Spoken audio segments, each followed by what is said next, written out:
The rain started just before sunset, turning the city streets silver and blurry beneath the glow of traffic lights. Mia Alvarez stood inside her food truck with numb fingers wrapped around a paper cup of coffee.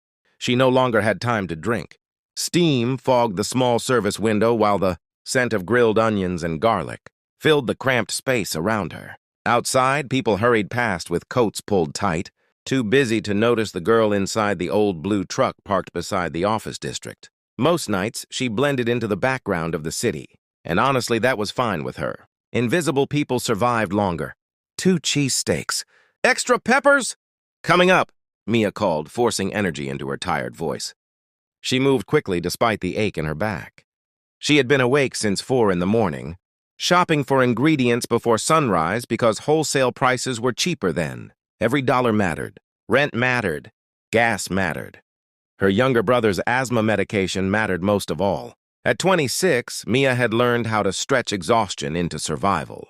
The truck had belonged to her father before cancer took him 2 years earlier. After his death, everyone told her to sell it. Be realistic. Get a safer job. Stop chasing impossible dreams. But this truck was the last thing her father ever loved, so she kept it alive, even when it barely kept her alive in return. Another customer stepped up to the window without looking at her. Expensive watch, tailored coat, probably another finance guy from the high-rise buildings nearby. Chicken tacos, he said distractedly while typing on his phone. Mia nodded. 3 or 4? He didn't answer immediately, because someone behind him had stopped walking. A black SUV had pulled up across the street, sleek and polished against the rain. The driver rushed around with an umbrella, opening the rear passenger door. The man who stepped out looked like the kind of person magazines wrote articles about. Tall, sharp suit, calm confidence that made the world around him feel quieter somehow. People noticed him instantly. Mia didn't. She kept grilling chicken. But everyone else stared. Is that Ethan Vale? One woman whispered. No way. It is. Oh my God. The name meant nothing to Mia. She was too busy calculating whether she could afford another propane refill this week. The man crossed the street anyway, ignoring the rain hitting the shoulders of his dark coat. His driver hovered nervously behind him, but he waved him back. Then he walked directly to her truck. Sir, there's a line, Mia said automatically without looking up. A few people gasped softly. Apparently rich men weren't used to waiting, but Ethan Vale only glanced at the customers behind him and said, That's fair? His voice surprised her. Not because it was deep or commanding, because it sounded tired, human. Mia finally looked up. For a second, neither of them spoke. His face was familiar now that she saw it clearly. She'd probably passed giant billboards with his company logo 100 times. Tech billionaire, CEO, one.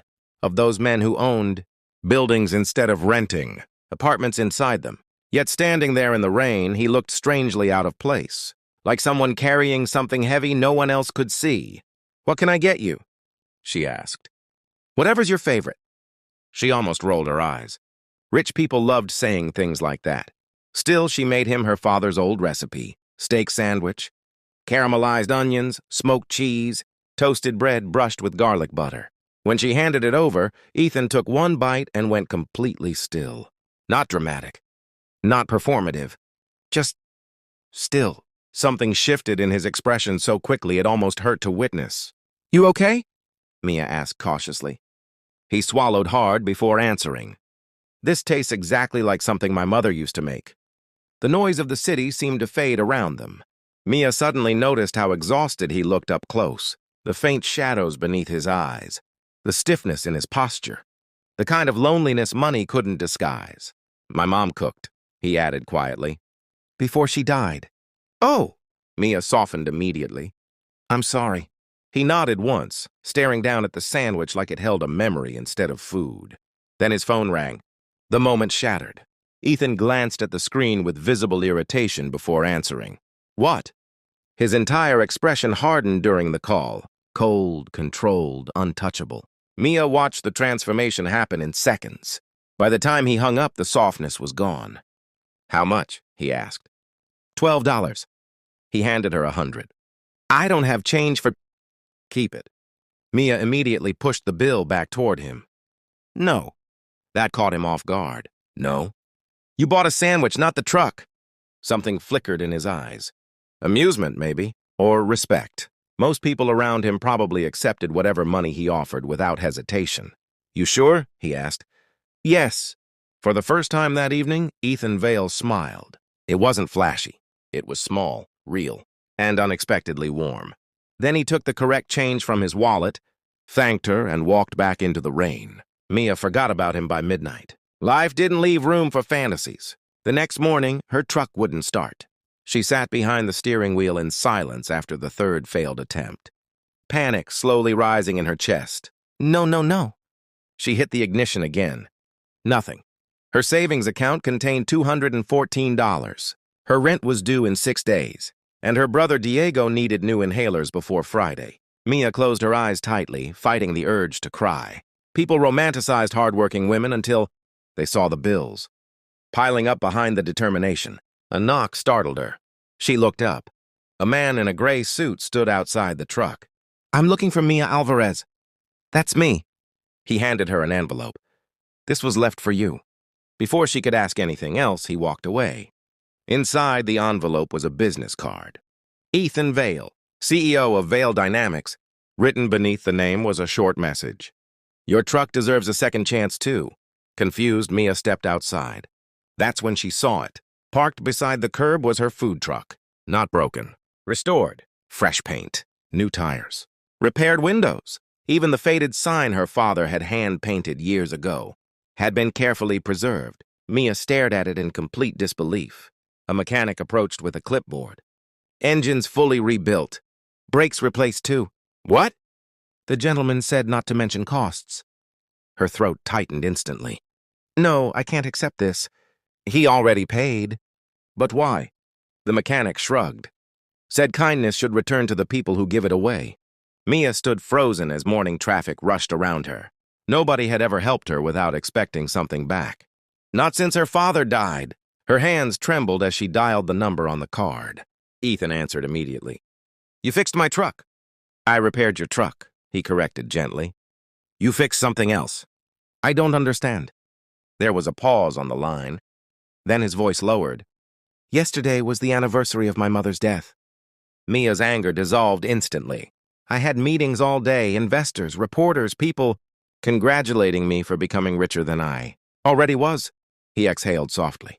You were the first person who spoke to me like I was normal. She leaned against the truck quietly. You refused my money, he continued. Do you know how rare that is? I just didn't want charity. That's exactly why you deserved help. Mia didn't know what to say. For a moment, neither of them spoke at all. Then Ethan whispered something so softly she almost missed it. My mother used to own a food truck, too. The words hit her straight in the heart. Suddenly, everything made sense. The expression on his face after the first bite, the sadness in his eyes, the way he had lingered in the rain like he didn't want to leave. You miss her, Mia said quietly. Every day. His voice cracked slightly on the last word. And somehow that tiny fracture, the vulnerability, hidden beneath all the power and wealth, felt more intimate than anything else could have. Mia looked at her restored truck through blurry eyes. People assumed humanity disappeared when money appeared. But pain didn't care about income. Loneliness didn't care about success. Sometimes the richest people in the room were starving for the one thing money could never buy: sincerity. You know, Mia said softly, my dad used to say food only tastes right when someone makes it with love. Ethan laughed quietly for the first time. Your father sounds smarter than most CEOs. He was. Another silence settled between them, but this one felt warm. Safe. Finally, Ethan spoke again. There's a charity downtown that feeds homeless families every Thursday. They've been struggling since their kitchen closed. He hesitated. I was wondering if your truck might be interested in helping. Mia blinked. You're asking me? I'm hoping. Tears burned unexpectedly behind her eyes. Because after years of surviving alone, someone wasn't trying to save her. They were inviting her to matter. I'd like that, she whispered. And across the city, inside a glass tower filled with wealth and noise and pressure, a millionaire CEO closed his eyes and smiled, not because someone admired him, but because someone understood him.